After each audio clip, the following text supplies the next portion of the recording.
Hello, hello, hello. Welcome to Verbling. I'm Teacher Oakley. Hello, Heidi. Hello, nice to see you again. Likewise. How are you today? Today it was raining, so I couldn't go out. Now it's getting better, yeah, and getting hotter.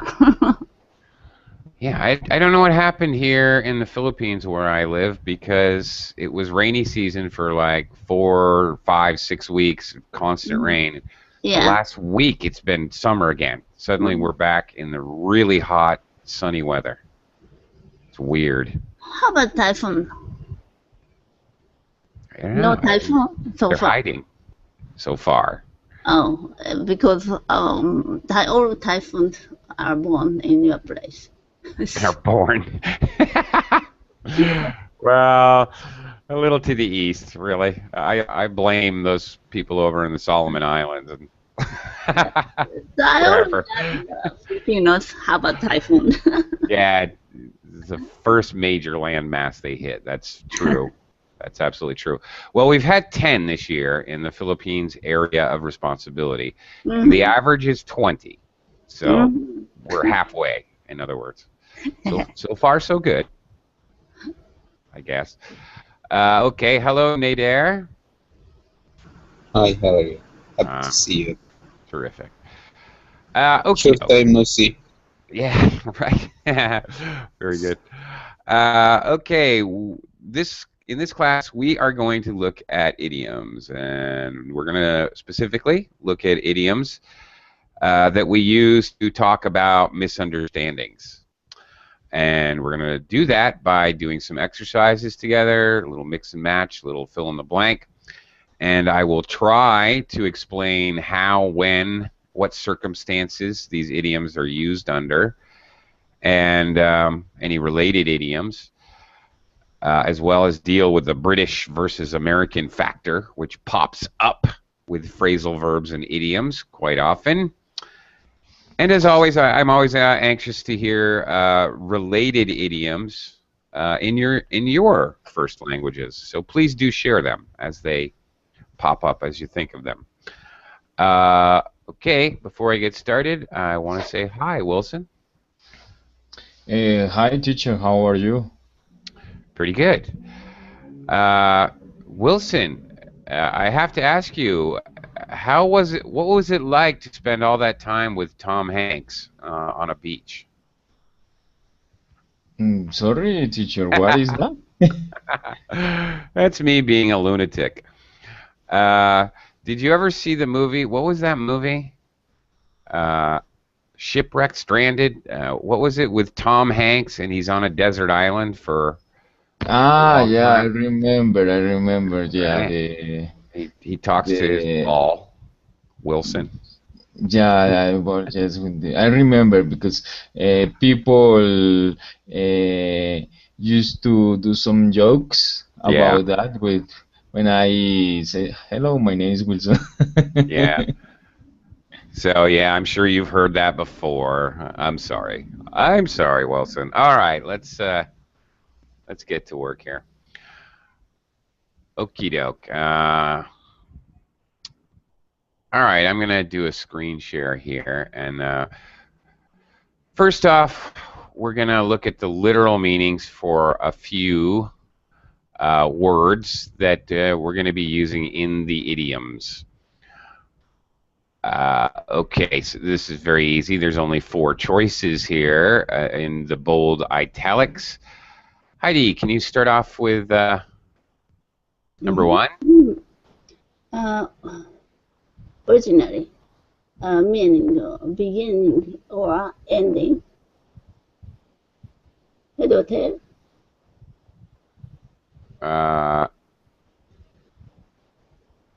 No. Yeah, I guess so. Head or tail? Oh yeah, beginning or ending. Sure, now I get it. I was thinking of coins. I'm going, what are they talking about? Head or tail? Okay. Okay. Yeah, you got it. I was a little slow to catch on.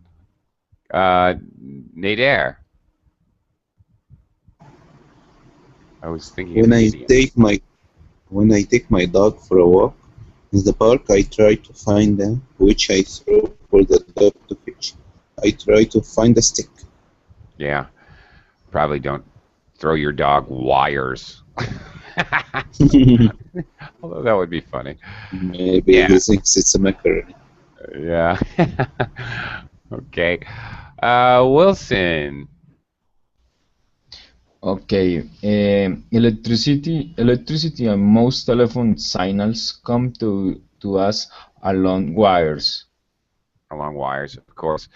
This word here, Wilson, is signals, Signals. Okay, which, thank you. which by the way, is very odd because it comes from the word sign, in which case, when we pronounce it, the G is silent. It's sign. I saw a sign in the sky, a stop sign. Signals is very much related to that word, but here we do pronounce the G. Just It is the more. same rule with resign and resignation. Yeah, okay. Same thing happens. G's are tricky. You know, it's the same thing as, actually, it's also very similar to the problems with NG pronunciation. I say strong, right, the NG sound, but stronger, strongest. Now suddenly I'm pronouncing the G when I pronounce the comparative and the superlative. Yeah, I get this is a recurring issue Yes. in English for sure. English is Okay. very crazy. Yes, Wilson, it is. That's why all English speakers are crazy, and you're trying to join us. Thank you, Wilson. Okay. Good morning, Max. How you doing? Welcome. Good morning, all. Teacher. I'm fine, thank you. Nice to see you. Okay, Max, jump right in. Number 4. And what is the purpose of your visit to Britain? There you go. Perfect. And who would say this? Where would you hear this? Somebody say, and what is the purpose of your visit to Britain? I don't know, maybe In who the lives in Britain? Passport officer. Yeah, yeah, most definitely a customs officer, probably. That's right. They're the only ones who use this phrase, what is your purpose of your visit? Yeah, exactly. Okay, now let's look at the idiomatic expressions themselves. We have a group Maybe of right. 6. What is the purpose of your visit? Yeah, that could be. What was the purpose of your visit to the hotel? Oh, yeah. Okay. She would not be so formal about it, and there would be many more worse words. Okay, this is pretty straightforward. Fill in the blank exercise. Fill in the blank with the idiomatic expression. Heidi, take it away. Number 1. I was talking about my cat, and Chris thought I was talking about my mother. It wasn't until I said something about a cat's tail, that we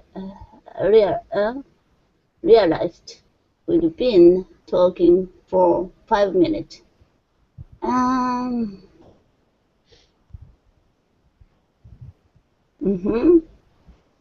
other. Over my head or twitch what something said, talking.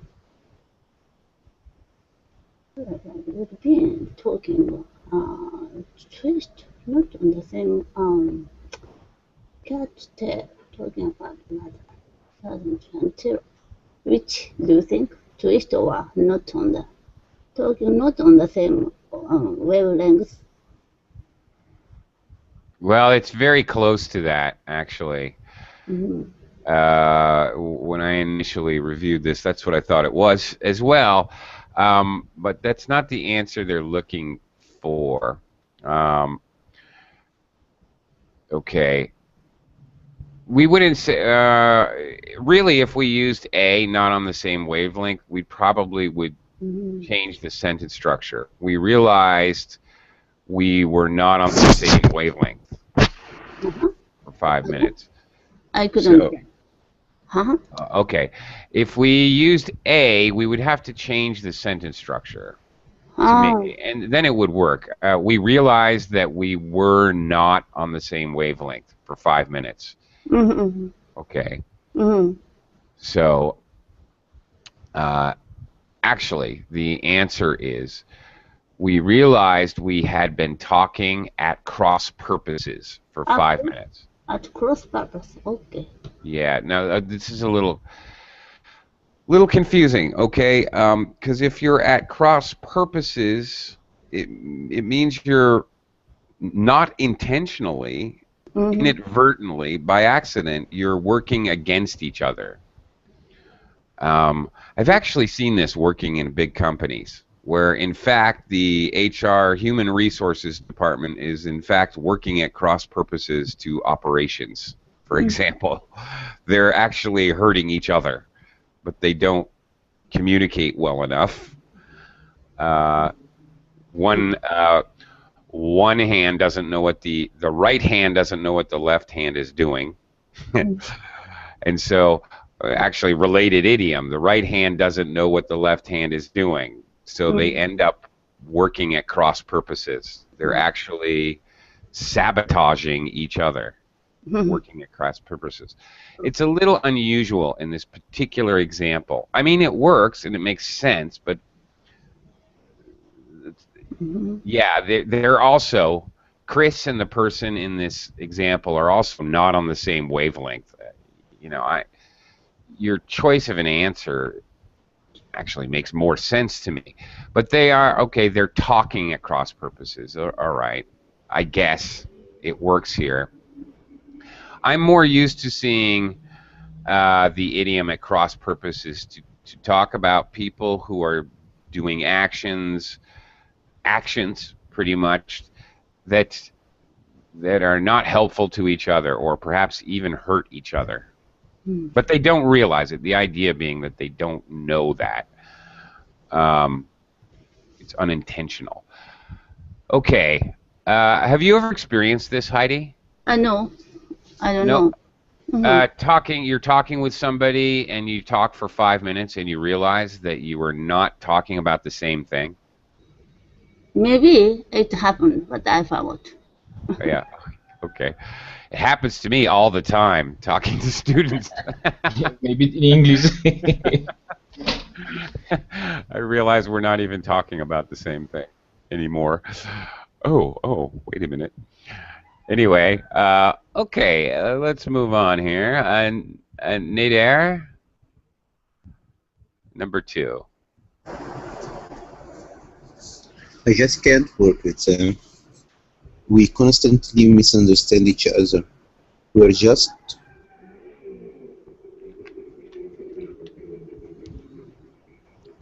not in the same wavelength at all. Not on the same wavelength at all. Exactly. Okay. If you're not on the same wavelength, okay. This sentence, the speaker and Sam just they don't understand each other. Their frame of reference, their life experience, whatever, are so different that they can't make each other understand Sam can't make the speaker understand. The speaker can't make Sam understand. Just totally not on the same wavelength. Just like, wavelength, we use the wavelength determines which radio band you're on, and if you're on the wrong wavelength, you can't understand anything. Max, you know all about that. But in any case, I think that you and Julia are getting along very well. So I guess you are on the same wavelength. There you go. You can say it the opposite way. Right. I mean, you can say it without the negative not. Yeah, I hit it off with Julia right away. We seem to be on the same wavelength. Exactly. You often would use this to talk about somebody you just met, and you realize that you think alike a lot. And the way that you think, the way that you use logic is very much the same. Match made in heaven, maybe. Uh, maybe. That could be. That's possible, yeah. Okay, that's thank you for pointing that out. It's not always negative, all right? Some idioms are always negative, and some can be positive or negative. Thank you for pointing that out. It can be either way. Thank you. Wilson, can you try number 3? Okay, let me. Okay, no, Roger, you must go. You must go over my head. I said we should meet outside the cinema, not at my house. Okay.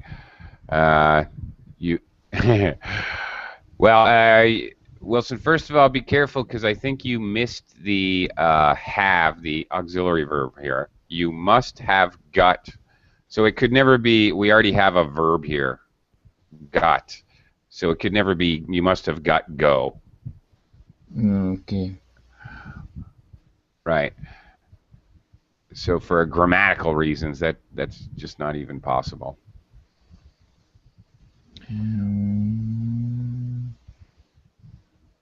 Good. Add up. No, again, can't be a verb. So we can grammatically eliminate twist, go, add. We can just eliminate those, actually, because it's not possible. I can't say I'm going to walk to the store. Cross purpose. At cross purpose. No. No, we already used that one. No. No. Oh, okay, I see. Oh, maybe this is confusing. All right, there. Sometimes stupid exercise does this. We got, get. Okay, they repeat it in the answer. Sorry if that's confusing. You must have got the wrong end of the stick. All right, we looked at this yesterday. Some of you were in class yesterday. You got the wrong end of the stick. Again, as I said yesterday, Americans say you must have gotten your wires crossed.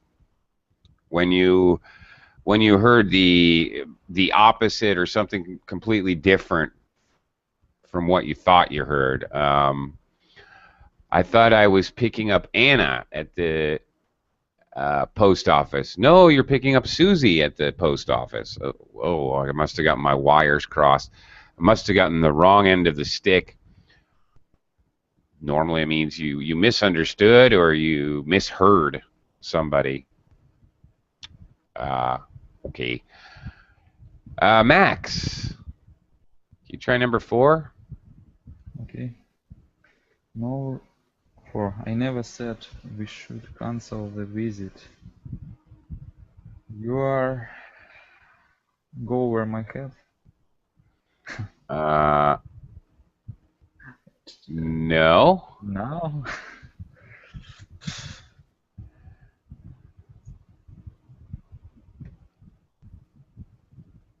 I think we this all very similar. Twist what someone says. Kind of. This is. You're at cross purposes. No. No. No. Okay. This is sort of, I don't know how to explain it. It's sort of an active-passive thing. It's a little bit different. Okay, the speaker is saying, I never said that. You are. Okay. You are twist what someone says. Yes, but we have to change it dramatically Twisted. here. You are twisting, because we have the verb to be, we know that the verb is going to be continuous. You are twisting what I say. Right? I see. You're twisting what I say. So what does that mean? If you're twisting what I say, you're changing what I say to suit. Yeah, You're interpreting it. Yeah, you hear one and think you hear another. Well, yeah, that's pretty much you. The listener, basically, the listener is hearing what they want to hear, as we say, as human beings are so prone to do. Okay. Really, you know, the media does this all the time. It twists what a politician says in order to get their headline. They over-dramatize or exaggerate something, or they reduce the importance of something in a speech, or they omit information.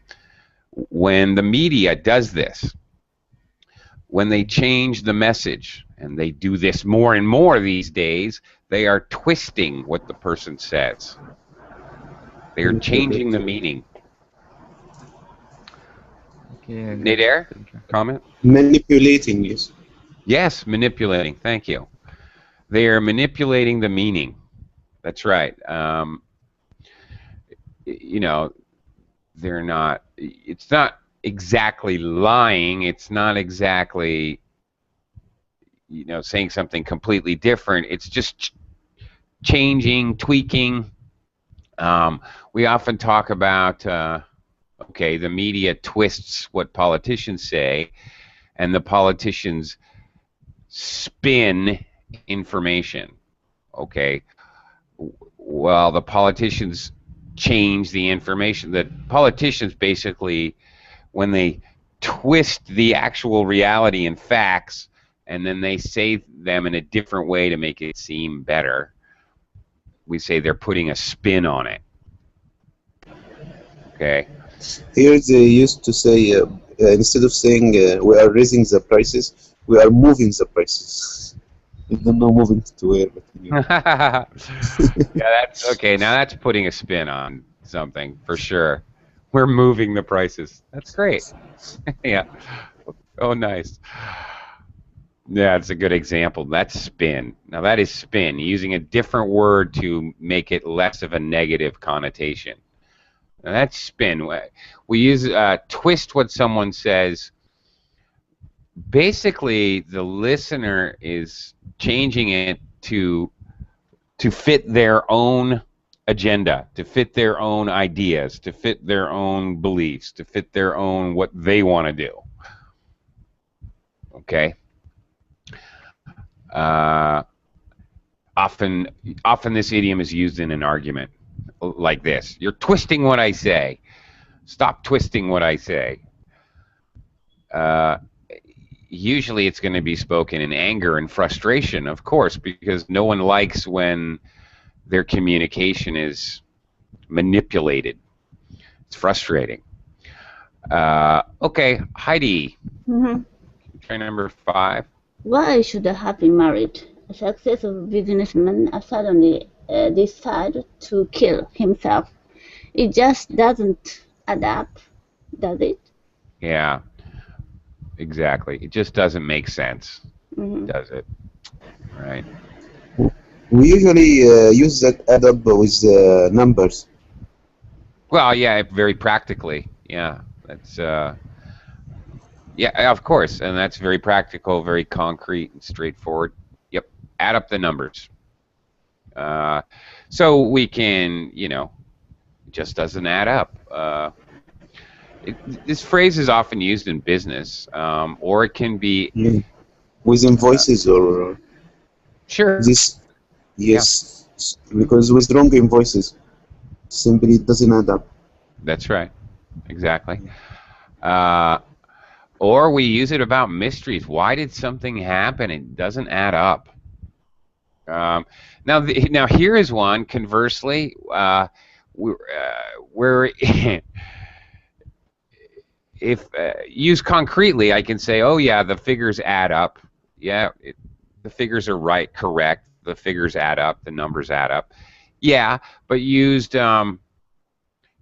more abstractly, like in a mystery. Uh, like, oh, sure, I understand why he killed himself. It all adds up. No, never. You would never hear this used in a positive way in the abstract. It's always negative. Doesn't add up. When used in the abstract way, we're saying it doesn't make sense. Okay. This perfectly applies to Robin Williams.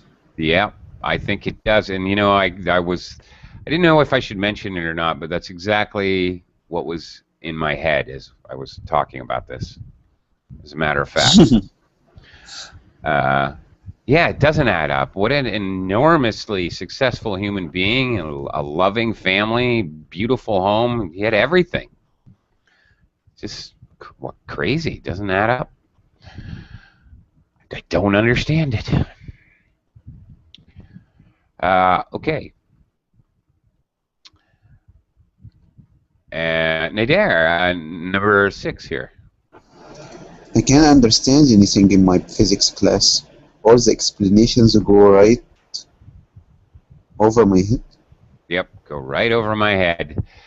Yeah, when you basically you don't have a clue, you don't understand at all. And here, I have to pause for a visual.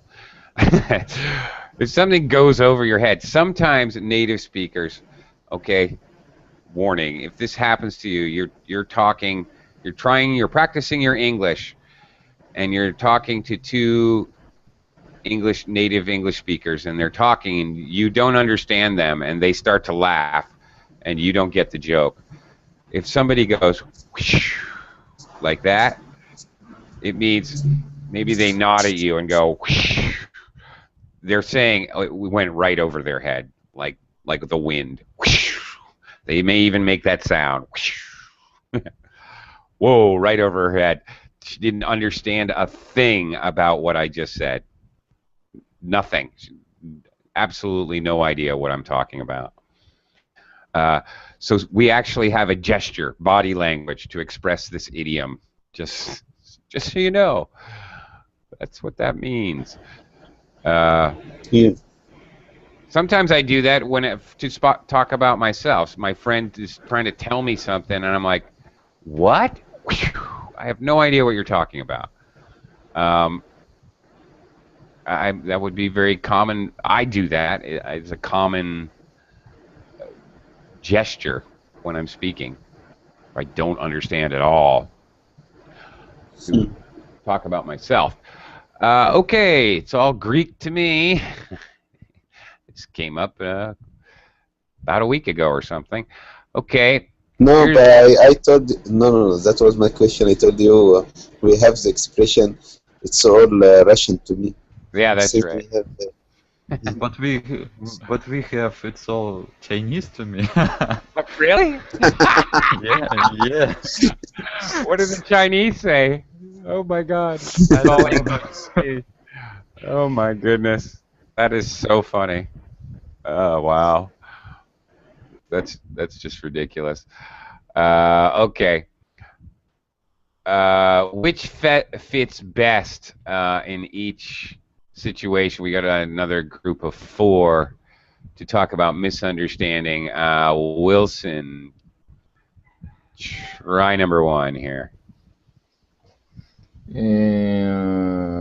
Okay. I read the instructions and looked at the diagram, but they were no help at all. True. They were no help at all. Well, you got a 25% chance. What do you think?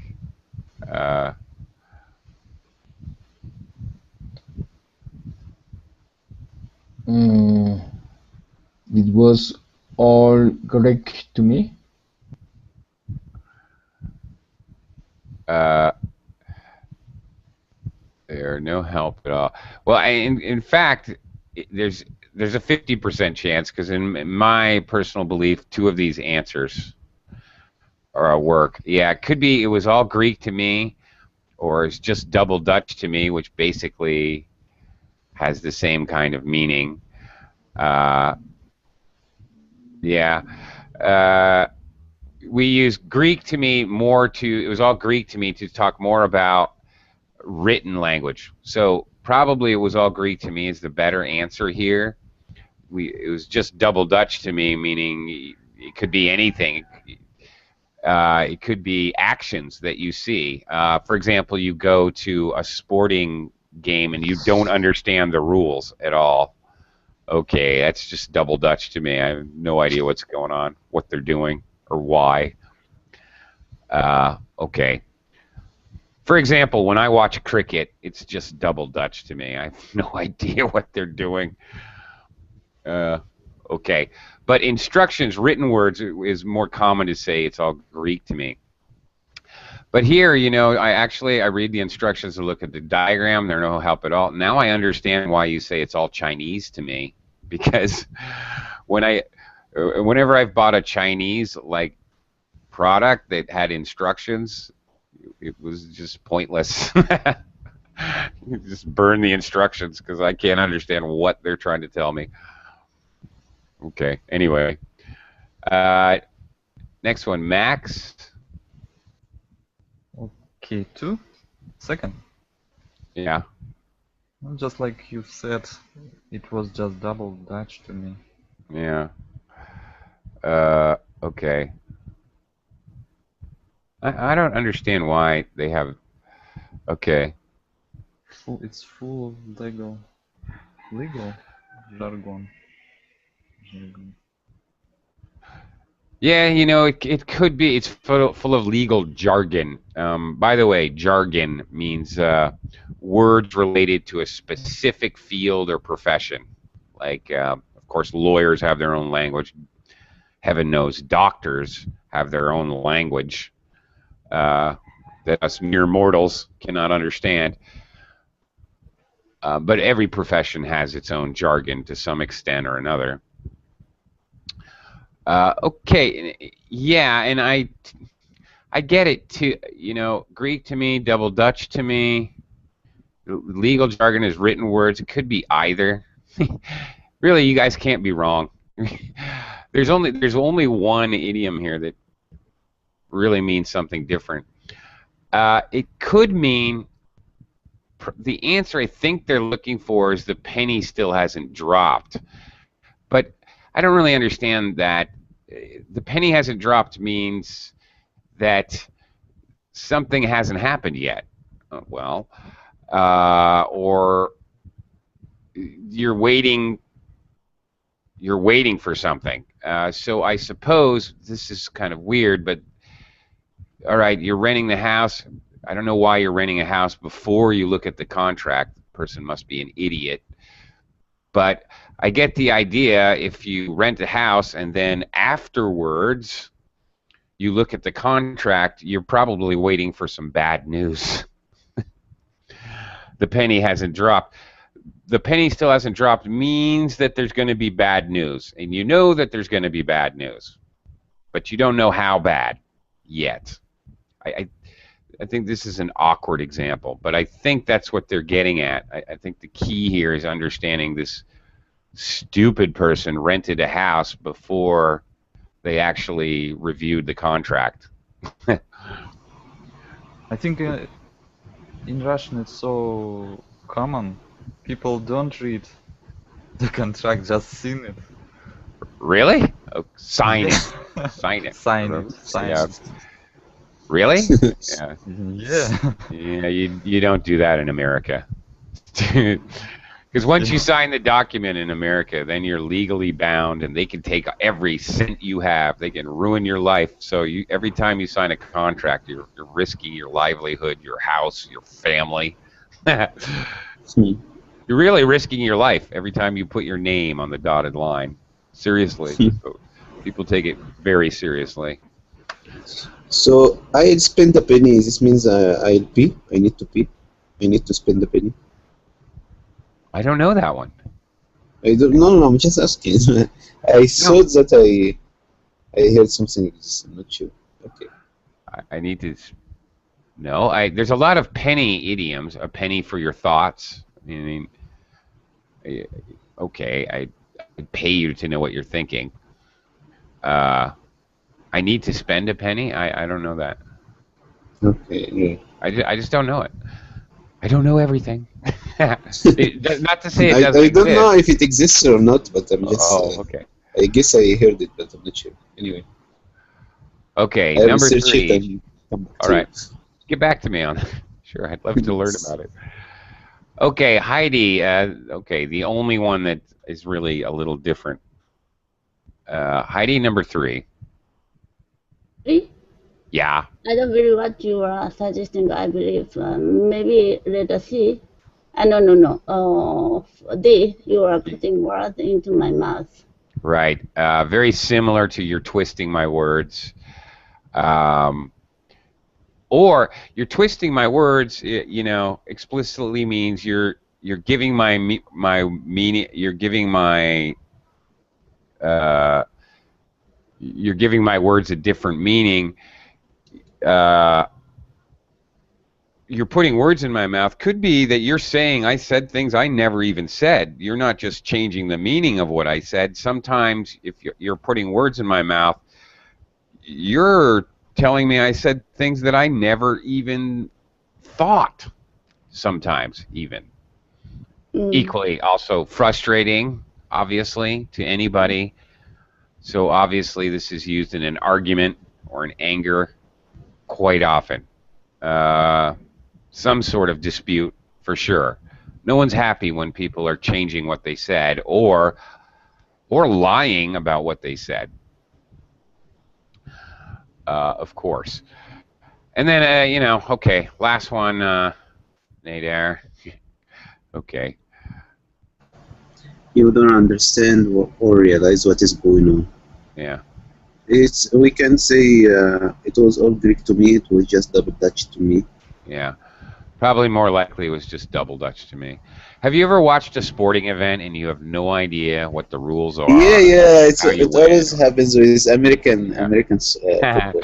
Yeah, American football. But I like to watch it. I like to watch it because people are fighting. So I can't believe this sports. So I watch and learn. No one's fighting. They have rules about that. You can't fight with somebody. I see people get hurt, and you say. Yeah, they're getting hurt, and they're really beating the tar out of each other, but they're within a very systematic system of rules. I saw someone kicking someone. Someone was lying on the ground, and someone was kicking me. Yeah. I don't know which rule is this. Probably no rule. That's definitely a personal foul, and he's going to be punished. But yeah, I feel the same thing when I watch rugby. I really enjoy watching rugby, but I do not understand all the rules. And yeah, maybe I'm talking about rugby. Maybe is that one with when they shoot the ball. That tall sticks like soccer goal. That is rugby. Right. Yeah, well, both. American football and rugby both have the same thing. American football and rugby are pretty similar, actually. But nevertheless, which one has more violence? Well, the thing is, which I don't think either. I think they're equal. However, rugby, they don't wear pads. In American football, they have padding and helmets. No. That one is rugby, because they don't wear anything. They only have shorts and shirts. So I think you can get beat up a lot more playing rugby. So personally, I think rugby is more violent, just because you have no padding. Yes, there is no kind of protection, nothing to protect yourself. American football, though, you see amazing hits. I mean, there's a reason they wear pads. Somebody's jumping way up in the air to catch the ball, and somebody comes underneath them and just cleans them out, running at full speed. You don't usually see that in rugby, but you do in American football. So people get There's amazing contact. Okay. Let's continue. Some more idioms. We're going to do them in the form of a dialogue. So, for example, Max, if I say, how was your first German lesson last night? Terrible. I can't make head or tail of it. It beats me. Could be. It beats me. Well, we don't. Okay. I can't make head nor tail of it. If you said it beats me, it means I don't know how my lesson was last night. It beats I me don't is know. just like saying I don't know. Okay. Okay. I have question about I can't make head or tail of it. Yeah. I watched one lesson on YouTube, and one guy said it's completely wrong to say nor in this case. I can't make head nor tail of it. Very good. Very, very good. Okay. And that is an excellent point. You are correct. It is not possible to use nor without neither. Was that my lesson? No, no. I No? can give you Okay. a link if you No, want. no, it's quite all right. I've taught this before. I've done this, and I taught the same thing. And he is exactly correct, whoever taught the lesson. This is correct. You cannot say It's nor without neither, unless, big but, idioms, very, maybe for someone it was interesting. okay, okay, that's fine. It's okay to share that. Thank you. Unless it's in an idiom. Keep this in mind with idioms as we're learning idioms. Sometimes idioms are extremely old. Sometimes grammar rules have changed. Then an idiom can come from Shakespeare's day, and the grammar rules may have changed many times. But an idiom must be quite often, other than changing or conjugating verbs or verb tenses or whatever, an idiom has to be word for word in many cases. Here is such a case. I can't make head nor tail of it.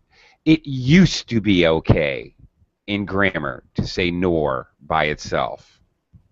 In fact, you will see nor by itself in many of Shakespeare's writings as an example,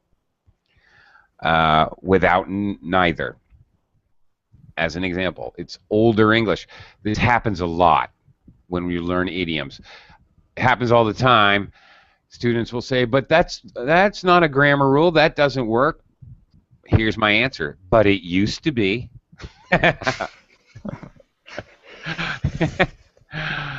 So there you go. Very good point. You are absolutely correct, Max, but because it's idiomatic, idioms sometimes ignore grammar rules or they follow older grammar rules. If I would say or head or tail of it, yeah, it wouldn't make sense. I think everybody understands me. Well, they would understand you because you're only pronouncing one letter different. So yes, of course they would understand you, but yeah, they would understand you, but because they would interpret it. But this is the idiom. I can't make head nor tail. Head nor tail. Reduced language. Okay. Now, I will add that it could be I can't make head nor tail of it. It could also equally be I was completely out of my depth. Meaning that I didn't have the skill or the ability to handle this task. In this case, we need to say I couldn't make head or nor tail of it. Yes, because it's past tense. That's right. You're absolutely correct. Another good point. Okay, Heidi, push these two buttons, then this one, and then these two at the same time. Sorry, it beat me. No, no. Mm-hmm. No. Because next to the Out of my depth already used, right? And then second is I can make, next is I can make head or tail. So, it beat me or it will no. I can make head or tail. Or it's already used. Well, imagine that I said it really fast. Push these two buttons, then this one, then these two at the same time, then move this lever, and then put this down here, and then move this up there. Mm-hmm. What? But not you've completely missed the point because it's me. No. So Yeah. Well. I can make head or tail of it, or reverse me. So I guessed it beat me because other is a little strange. Well, no. The answer is you've lost me. Okay, you're giving instructions. The first speaker's giving instructions, and they give 12 different instructions at once. Whoa! Slow down. You've lost me completely. Oh, I lost. Yeah, you were lost. Okay, this is a super common expression, by the way. Really common for English speakers. Normal conversation at work, whatever. Whoa, you've lost me. It means I'm asking, if I say you've lost me, I'm saying please back up and start again. A little slower would be helpful. Okay, or sometimes I'm lost. What? I lost the direction of the thought. If I've lost, I would choose it, but. Okay. All right. Yeah, okay, that's interesting. It would equally be okay to say, sorry, I'm lost. Can you show me again? Sorry, you have lost me. Right? It could be either way. You're right. It's perfectly normal to say, sorry, I'm lost. Okay. All right, Nader. Yes, I have researched that spend a penny. Yes, it exists, but UK old-fashioned. Polite phrase for to urinate. If you'll excuse me, I need to spend a penny. So if you meet an old man and he told you, sorry, I need to spend a penny, don't ask him spend a penny or not. Okay. Yeah, that's why I didn't know, because I'm not an old British guy. Okay. Do you understand this letter from the solicitor? Solicitor? Is it solicitor? Solicitor? Yeah. Solicitor, right. Yes, it's a lawyer or something. That's right, exactly. Because I don't. Neither do I.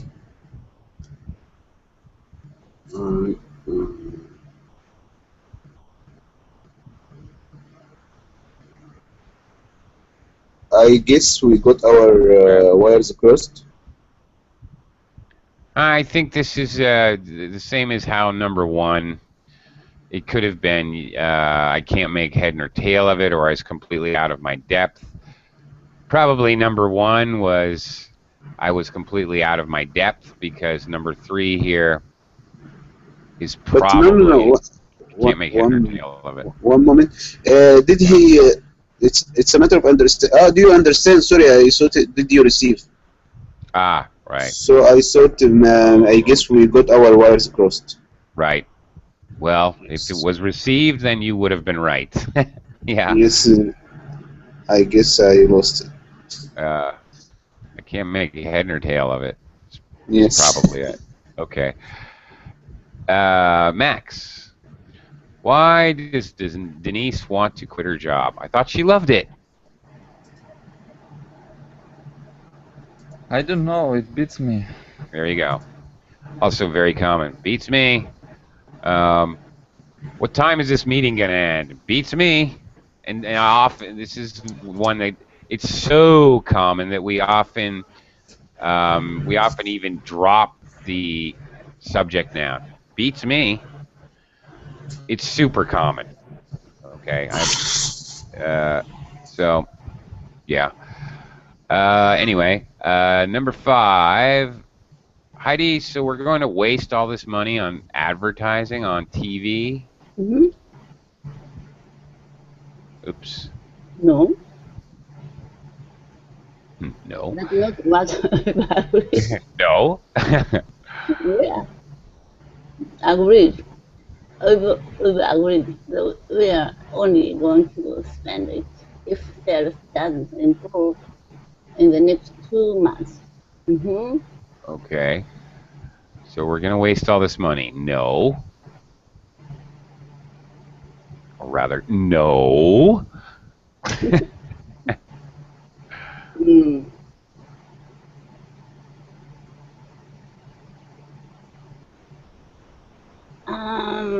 But it's already used, right? It with me. Yeah, it's not that. Mm-hmm.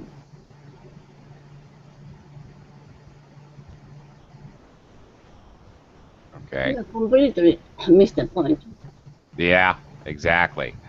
Okay, we use this idiom to correct someone. No, you've completely missed the point. You're way off track. No, no. That's not it at all. You've No. completely missed the point. Let me explain it again. Okay. Yeah, okay, another one. This little group here of idioms, by the way, are really all very commonly used. So you need to correct somebody who has misunderstood something. Mm-hmm. No, you've completely missed a point. And then you will explain the point again. It's almost used like a discourse marker, like a signal phrase to restate your point. Okay. Nader. So, you arrived at 4 o'clock and she arrived at 6. How did that happen? We got our wires crossed. There you go.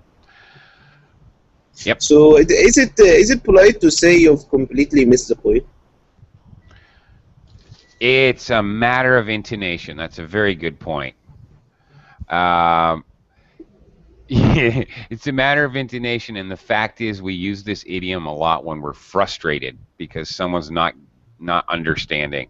So a lot of times it's spoken with rather harsh, rude intonation. No, you've completely missed the point. Are you an idiot? It's very rude. Yeah. No, I think otherwise I can say it, I'm sorry, Nader. I think you've missed the point. Yes, that's why I'm asking about the word completely. Completely, yeah, is a little bit rude. You can also say, I think you have missed the point, which is quite a bit more polite. Yeah, Yes, you're right. With so. completely has a little bit of a rudeness overtone. All right. Or, if you're talking to your wife or something, you don't bother being so polite. Yes, sure. Completely missed the point. My God, how many times do I have to tell you the same Yes, thing? you are putting words in my mouth. Right. You said you didn't love me. I didn't say. Okay. Okay. All right. First phrase reminds me we are not on the same page. We're not on the same page. Oh, very good. Yeah. Very good. But it's not what we have on this. No, we don't have that idiom, but that is very much related to. That's related to a number of idioms we've looked at today. Actually, we've only got seconds left, so let's talk about that. Not on the same page. It could mean want to explain that someone has missed the point. Look, we're not on the same page here. Let me explain it again. It could be used like that. It could be used similar to we're not on the same wavelength, but the same wavelength has more to do with the way you think. If you say we're not on the same page, maybe it means we're not. We don't. For this specific thing, we're not on the same wavelength. Okay, we're not on the same page here regarding this specific issue. When we say not on the same wavelength, it's very general, usually. And in business, we can say before we roll up our sleeves and start working, we need to ensure that we are on the same page. Yes, and you may hear this in a business meeting, which is they may mean it concretely if you have a prospectus or something and you're looking at documents. All right, let's get on the same page here. All right, we have a problem in shipping, and okay, somebody will explain. Yeah, okay, let's all get on the same page. You would definitely hear this in business meetings very commonly, both concretely and abstractly. So yeah, and it can be used. We have our we must have our wires crossed. We're not on the same page, but not on the same page is used for very specific things, circumstances, situations, definitely. Okay, so is we have our wires crossed, also used for specific things. We have our wires crossed usually means that there are two pieces of information. She thought she was coming at 5 o'clock. She thought they were meeting at 3 o'clock. So, oops, two pieces of information and they both misunderstood. Not on the same page could be just totally somewhere else, not on the same topic. Okay, any last questions? Thank you. Okay. Just thank you. Just thank you. All right, well, thank you all very much. Thank you very much. Bye. All right, and have a great day. See you later. Bye-bye. Thank you. Bye.